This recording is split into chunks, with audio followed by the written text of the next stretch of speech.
بسم اللہ الرحمن الرحیم نحمدہ ونصلی ونسلم علی رسولہ الکریم اما بعد۔ ایک دوست نے پھر سوال کیا ہے کہ میت کے انتقال ہونے کے بعد کوئی انسان مر جائے، کوئی مسلمان مر جائے تو مرنے کے بعد لوگ 3 دن کی زیارت کو جاتے ہیں اور 10واں 20واں 30واں 40واں یعنی چہلم، بعض لوگ للہ بھی کرتے ہیں۔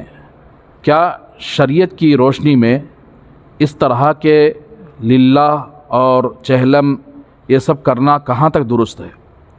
اس کا جواب یہ ہے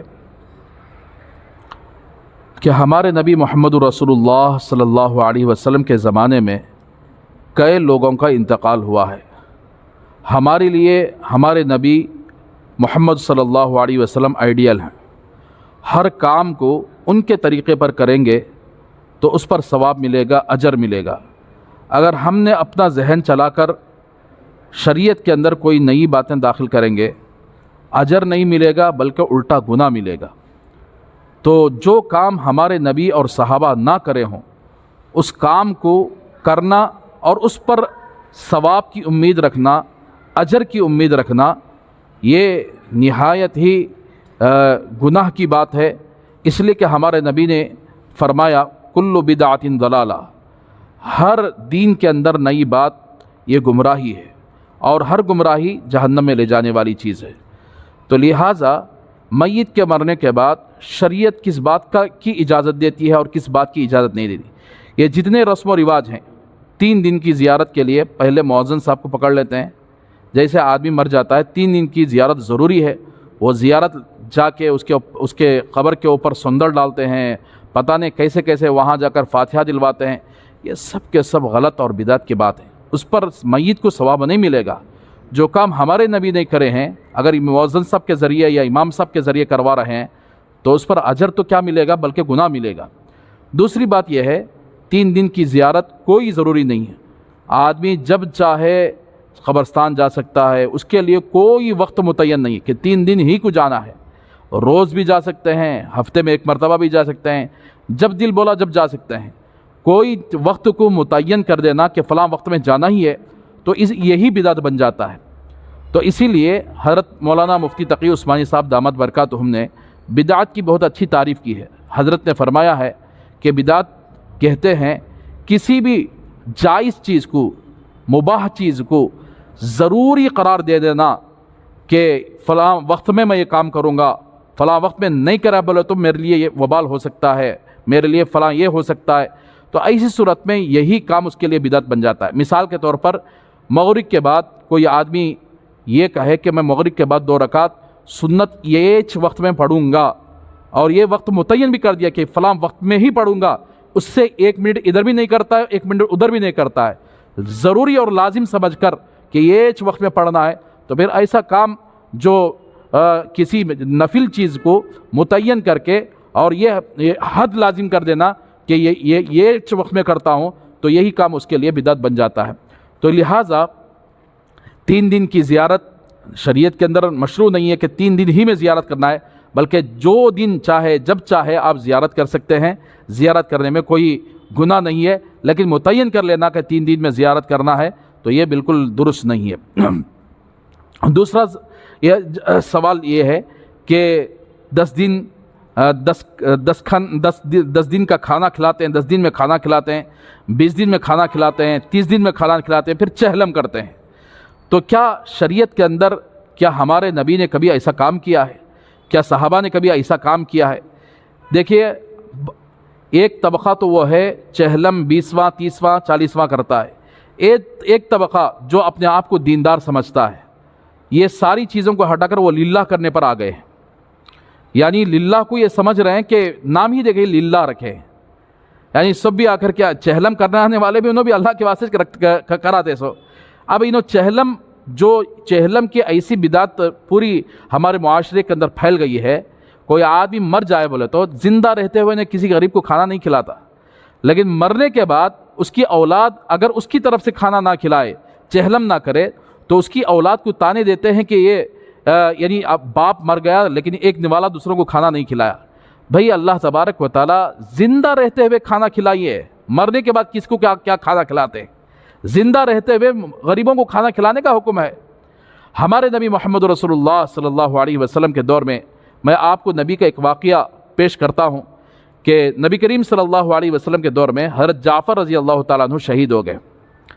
جب آپ صلی اللہ علیہ وسلم جنگ سے واپس ہوئے، مدینے کے اندر جب داخل ہوئے تو ان کے چھوٹے چھوٹے بچے تھے، تو اس وقت اللہ کے رسول صلی اللہ علیہ وسلم نے حضرت جعفر رضی اللہ تعالیٰ عنہ کی شہادت کی خبر مدینے کے اندر دینے کے بعد فرمایا کہ جعفر کے گھر کے اندر غم ہے، لہٰذا تم ایسا کرو کہ جعفر کے گھر کے اندر کھانا بنا کر بھیجو۔ یعنی جس گھر کے اندر آدمی مر جاتا ہے، شریعت کے اندر اللہ کے رسول صلی اللہ علیہ وسلم کا طریقہ یہ ہے کہ ان کے گھر والوں کو کھانا بنا کر پیش کرنا اڑوس پڑوس والوں کے لیے یہ حق بنتا ہے۔ تو آج کل کے زمانے میں جس کے گھر کے اندر انتقال ہوتا ہے، لوگ اتنے حریص اور لالچی ہیں کہ ہر جگہ اپنے پیٹ کی فکر رہتی ہے، ہر جگہ یعنی اپنی لالچ میں، اسی گوشت اور ڈلیوں کی لالچ میں آ کر نہ مردوں کو چھوڑ رہے ہیں نہ زندوں کو چھوڑ رہے ہیں۔ مرتا ہے آدمی تو دعوت نہیں دیا تو انتظار کرتے رہتے ہیں، زندہ رہتا ہے تو اس میں بھی اگر دعوت کے انتظار میں رہتے ہیں۔ تو میرے بھائیوں، ہمارے نبی صلی اللہ علیہ وسلم نے حضرت جعفر رضی اللہ تعالیٰ عنہ کے گھرانوں کے لیے کھانے کا انتظام کرنے کو فرمایا، نہ کہ ہمارے نبی نے یہ نہیں فرمایا کہ جعفر کے گھر والے دوسروں کو کھانا کھلائیں۔ تو اس بات سے یہ پتہ چلتا ہے کہ ہمارے نبی کے دور میں کئی صحابہ شہید ہوئے، لیکن کسی صحابی کے لیے اللہ کے نبی نے 10واں 20واں 30واں 40واں چہلم یا للہ کرنے کا نہ حکم فرمایا، نہ صحابہ نے کیا، نہ نبی کریم صلی اللہ علیہ وسلم نے کیا ہے۔ یہ جو لوگ کیا کرتے ہیں، چاہے وہ للہ کرتے ہوں چاہے وہ چہلم کرتے ہوں، یہ سب کے سب بدعات ہے، شریعت سے اس کا کوئی تعلق نہیں ہے۔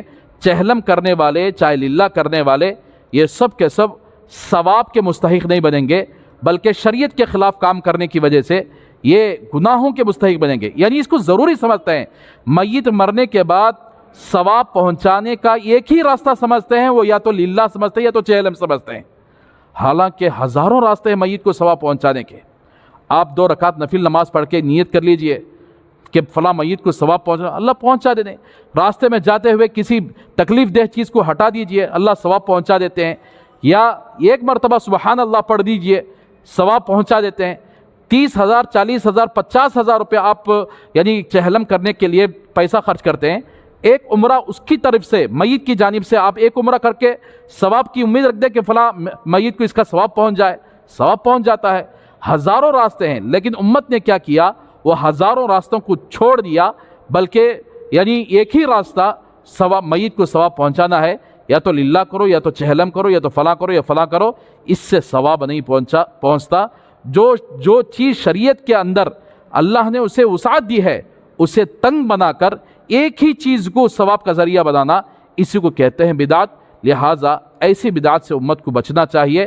اچھے نیک گھرانے کے لوگوں بھی، اچھے نیک لوگ بھی، یعنی جن کے گھر میں کسی کا انتقال ہو جائے، وہ تو 10واں 20واں 30واں تو نہیں کرتے، چہلم تو نہیں کرتے، چہلم کے بدل میں یہ للہ کرتے ہیں، للہ کر کے یہ سمجھ رہے ہیں کہ للہ بالکل جائز ہے، حالانکہ للہ بھی چہلم کا بدل ہے۔ لہٰذا نہ للہ شریعت کے اندر مشروع ہے نہ چہلم مشروع ہے۔